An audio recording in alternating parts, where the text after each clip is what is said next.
tous. D'abord, je désire de remercier Serge Briffaut et les autres organisateurs pour m'avoir invité à cette intéressante rencontre. Ces 2 jours ont été très stimulantes et m'ont aidé aussi un peu à répondre peut-être à la tâche que vous m'avez donnée. Pas facile, hein? C'est-à-dire essayer de vous présenter quelques aspects de la recherche paysagère en Italie. C'est pour cela que je vais dédier une première partie de mon exposition aux conditions dans lesquelles on fait la recherche paysagère en Italie, parce que je crois que la recherche, son développement, ses échanges, même ses sujets, ces thèmes sont fort influencés par les contextes dans lesquels on fait la recherche. Et c'est pour ça que je vais vous dire quelques mots sur 3 aspects du contexte, c'est-à-dire la situation académique actuelle, les contextes normatifs et institutionnels, et enfin, très brièvement et nécessairement en faisant des simplifications, sur la manière dont le paysage a traversé les débats culturels et scientifiques italiens au long du XXe siècle. J'imagine que plusieurs d'entre vous connaissent déjà les contextes italiens et je m'excuse avec eux, mais néanmoins, je crois qu'une introduction soit nécessaire, surtout pour les plus jeunes.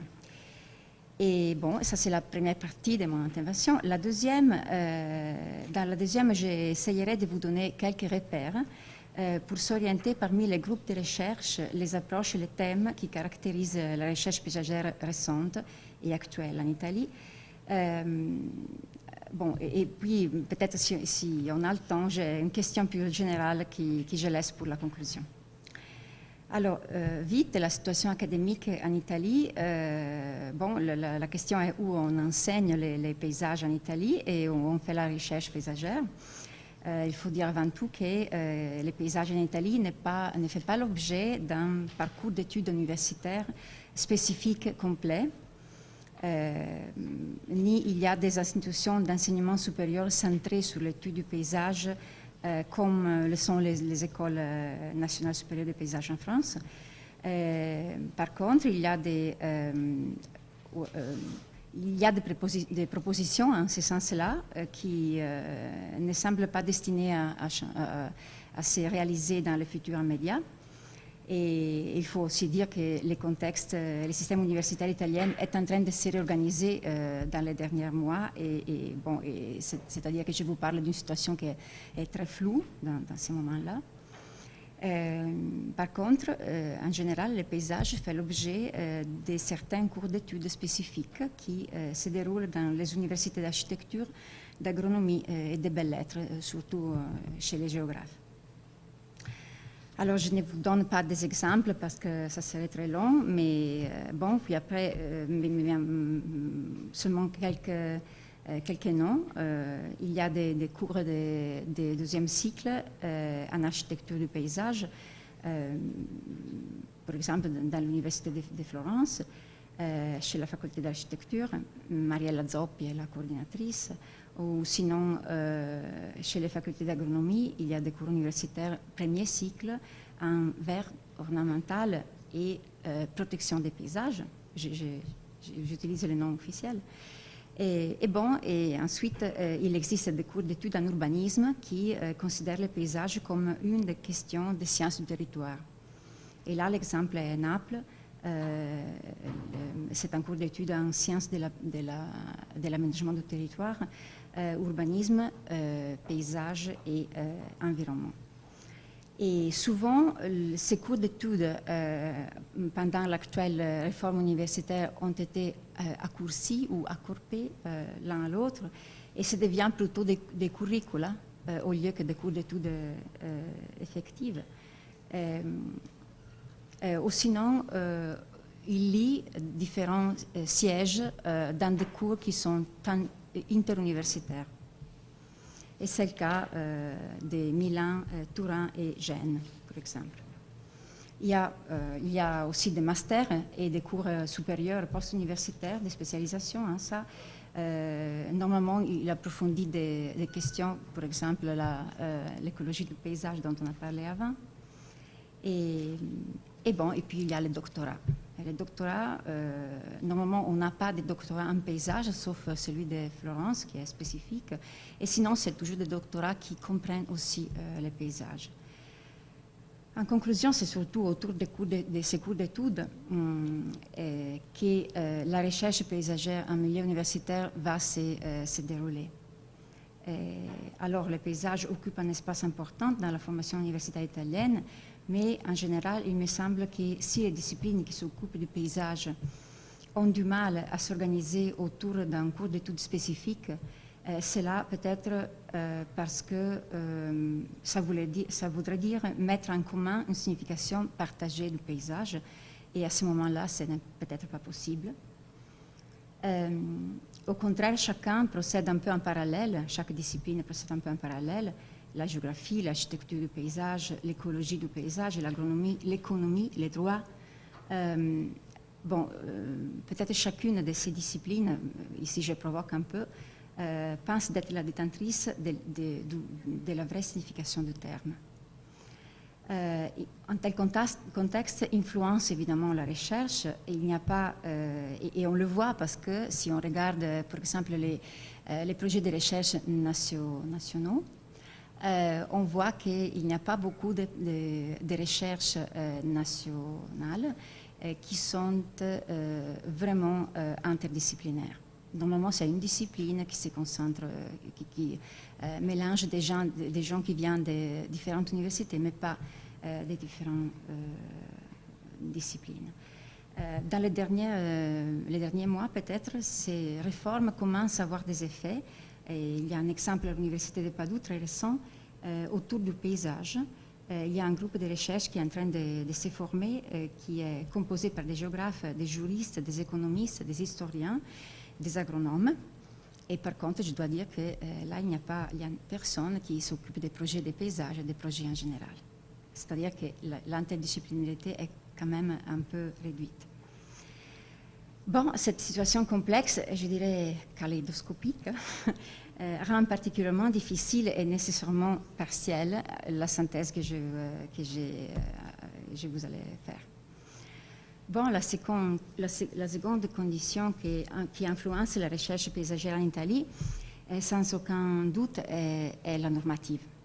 Cet aspect est intéressant pour deux raisons. La première est que la loi, tout en conditionnant l'émergence de certains aspects plutôt que d'autres dans la pratique de l'aménagement du paysage, elle peut influencer les thèmes de la recherche en contribuant à établir son agenda. Et ça passe, on le verra. Le deuxième est que la loi, comme vous le savez, reflète et condense les débats en officialisant certaines positions plutôt que d'autres. Et alors si très vite on regarde les normes italiennes en matière de paysage, on voit vraiment, on reconnaît vraiment le développement de la signification du terme à niveau national. Au début du XXe siècle, les lois se concentraient sur les paysages exceptionnels, hors du commun. Pour utiliser les mots des deux lois qui sortent dans ces périodes-là, il s'agissait des paysages de beauté non commune, qui doivent être protégés par le biais de certaines contraintes spécifiques contre les transformations qui puissent défigurer cette beauté. Bon, ça va changer après la Deuxième Guerre, particulièrement dans les années 70, où une conscience environnementale se développe dans le cours de ces années, jusqu'à la moitié des années 80, quand la loi dite Galasso, élaborée d'après les travaux d'une commission interdisciplinaire qui comprenait aussi un grand nombre de chercheurs, introduit dans le cadre législatif une idée des paysages qui comprenait, qui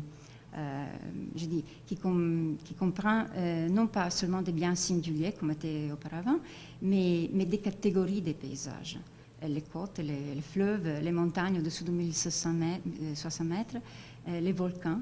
Alors c'est encore les paysages exceptionnels, mais cette fois-ci étalés sur le territoire et reconnus non pas seulement pour leur valeur esthétique, mais aussi pour leur valeur environnementale. Et en fait, la loi Galasso signe aussi la naissance du plan des paysages, qui, bon, il y avait aussi avant, mais c'était un peu différent, et qui est réalisé à niveau régional. Et cela inaugure des traditions régionales des plans des paysages, qui sont toutes à explorer encore.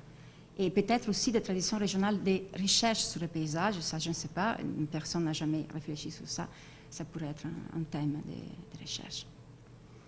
Bon, on arrive à nos jours. En 2004, après la signature, mais avant la ratification de la Convention européenne du paysage, les codes des biens culturels et du paysage, qui est une loi de l'État, résume et met ordre dans la législation italienne en matière de protection. Les paysages restent liés à une vision concentrée sur les biens paysagers, les valeurs paysagères, et notamment les aspects sociaux des paysages qui sont importants dans la Convention européenne, en fait sont traités dans une manière très faible. Alors je pense de pouvoir dire, sans être démenti, que pour l'instant, en Italie, la Convention européenne, en termes de normative, n'est pas acceptée au même niveau qu'en termes de thèmes et questions de recherche qu'elle soulève. Troisième mot de la première partie. Tout cela nous porte à réfléchir sur comment les paysages ont été traités par les différentes disciplines en Italie dans la deuxième moitié du XXe. Je sais que c'est difficile à dire brièvement, mais j'ai évoqué le fait que les premières lois italiennes d'avant-guerre étaient centrées sur une idée de paysage très élitiste qui venait du climat culturel idéaliste, historiciste. Je pense à Benedetto Croce en particulier, qui était le ministre de l'instruction publique à l'époque. Et bon, les choses changent après la guerre. Et les lois, je dis, signent un peu ces périodes, quand, après la guerre, certaines figures remarquables traversent le débat sur les paysages en Italie, et le débat lui-même se multiplie et se diversifie beaucoup. Parmi ces figures, celle d'Emilio Sereni, que vous connaissez sûrement, est dominant, et lui, avec son histoire du paysage rural italien, avec ces livres-là qui est très connu, je pense que c'est peut-être le livre des paysages plusieurs fois édité en Italie, je ne sais pas. Bon, lui, il a fait sortir les campagnes italiennes de la fixité avec laquelle elle était regardée jusqu'à ce moment-là. Lui, il est influencé par l'histoire des annales et de la géographie humaine française, mais aussi par la tradition des études agronomiques italiennes du 19e. Je pense à Carlo Cattaneo, par exemple. Et son œuvre, lui, il était historien, mais bon, il traversait les disciplines. Et son œuvre aura une grande influence aussi dans le milieu des architectes et des urbanistes. Peut-être parce qu'il y avait il partageait l'orientation marxiste dont il partait. Sereni, vous le savez, affirme que le paysage est la forme que l'homme, au cours et au fin de ses activités productives agricoles, consciemment et systématiquement imprime au paysage naturel. Et ça, c'est tout à fait différent des approches patrimonialistes qu'on voit enregistrées dans les premières lois. C'est-à-dire que les paysages en transformation pérenne reflètent les rapports entre l'homme et son territoire. Et ça, c'est très, je dois dire, c'est quelque chose que nous avons un peu redécouvert récemment et qui, lui, il avait déjà abordé à l'époque. Et tout ça, alors les paysages reflètent les rapports entre l'homme et son territoire, aussi les rapports de pouvoir et les structures de la société. Et tout ça, même si les paysages racontent seulement une partie de l'histoire, comme le dit Lucio Gambi, dont Sereni est l'une des références majeures, Lucio Gambi, géographe, réagit aux positions de ses collègues de la génération précédente dans les premières années 60, en lui contestant l'incapacité de reconnaître l'épaisseur historique du paysage. Et ça, c'est autre chose qui, pour nous, est encore très vivant. À l'extrême opposé, Rosario Assunto traite les paysages comme un sujet philosophique. Et son livre Il paesaggio e l'estetica, le paysage et l'esthétique, il signe le débat non seulement culturel, mais aussi social. Et ces idées se croisent avec la dénonciation de la destruction des biens culturels italiens, qui est un mouvement très fort, qui a aussi des conséquences sur la recherche et sur les positions académiques. Alors, les beaux paysages du bel pays, défendu par Giorgio Bassani sur les quotidiens, d'Antonio Cederna avec ses livres Les Vandales chez nous. Et puis, il y a des autres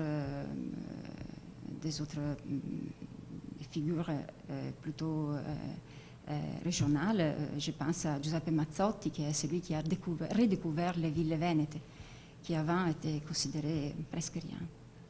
Alors, ce mouvement d'opinion est certainement élitaire, mais il incite à une meilleure connaissance du patrimoine et une meilleure réflexion sur sa protection, et peu à peu, cela rentre dans la recherche, mais aussi dans les programmes des écoles, dans les plans d'urbanisme et dans la pratique, comme le témoigne par exemple toute l'attention dédiée à la protection des centres historiques des villes à partir des années 80, qui est très caractéristique d'Italie. Enfin, il y a aussi l'architecture du paysage, qui est représentée en Italie surtout par les Florentins. Je pense à Guido Ferrara avec son livre sorti en 1968, qui s'appelle L'architecture du paysage italien, et Vittoria Calzolari, qui a travaillé beaucoup avec elle est urbaniste en fait, qui a travaillé beaucoup avec les paysages dans les plans d'urbanisme. Et bon, toutes ces figures se retrouvent dans une conférence à Lucca en 1973, mais par contre, l'architecture du paysage n'arrive pas à sortir de sa marginalité académique, au moins jusqu'aux années 90. Bon, ces années-là sont importantes parce que tout d'un coup, les discours sur les paysages deviennent un déluge, comme a dit quelqu'un récemment, et envahissent les débats de plusieurs disciplines. C'est avec la signature de la Convention européenne qui naît la recherche paysagère financée par le ministère. Le premier cas est celui de la Société italienne des urbanistes, qui est chargée d'une recherche nationale qui porte un certain nombre de publications importantes qui signent le débat, parmi lesquelles je rappelle en 2002 Alberto Clementi, urbaniste, je le dis en français, Interprétation des paysages, Convention européenne et Innovation des méthodes. L'urbanisme, au début des années 2000, est plein d'espoir dans un renouvellement de la discipline qui est toujours en crise. Je suis urbaniste. À travers les paysages. Et ça, c'était un peu un rêve de l'urbanisme. Et peut-être ce rêve-là, c'est pas tellement pérenne. Et avec Clementi, on est arrivé à nos jours. Et bon, alors, vraiment, c'était très vite, mais il faudrait aussi lier tout cela au débat international. Et bon, je dis quelque chose, mais ce n'est pas suffisant parce qu'il y a eu un rapport important avec la landscape architecture des matrices anglo-saxons, et puis aussi les paysagistes français, et plus récemment, les échanges internationaux dans le contexte de l'implémentation de la Convention européenne ont obligé à augmenter le niveau d'échange qui avant était bas, au moins dans certains milieux disciplinaires. Mais tout cela nous porterait très loin, et alors je préfère, dans les prochaines, je ne sais pas combien de minutes, bon, 10 minutes, 5 et 10, c'est dur. Bon, j'essaierai.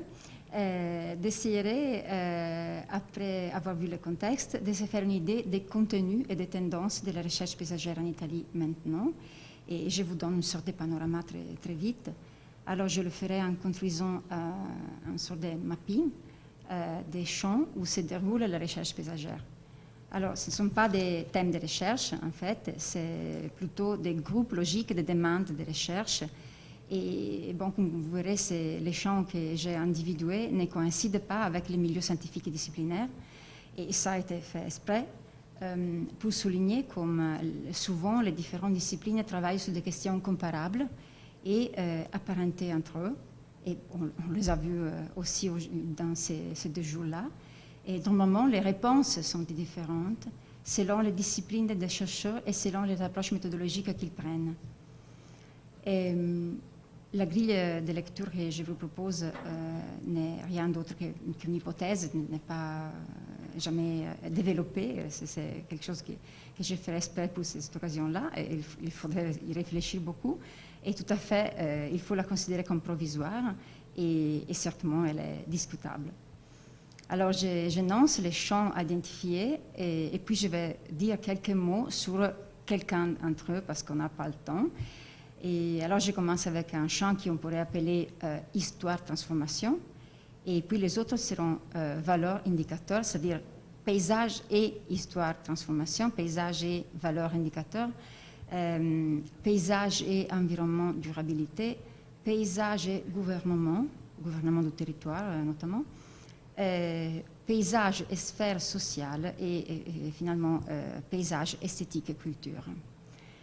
Évidemment, il y a des liens très forts entre eux et parfois placer une recherche ou un chercheur dans cette grille n'est pas très évident, mais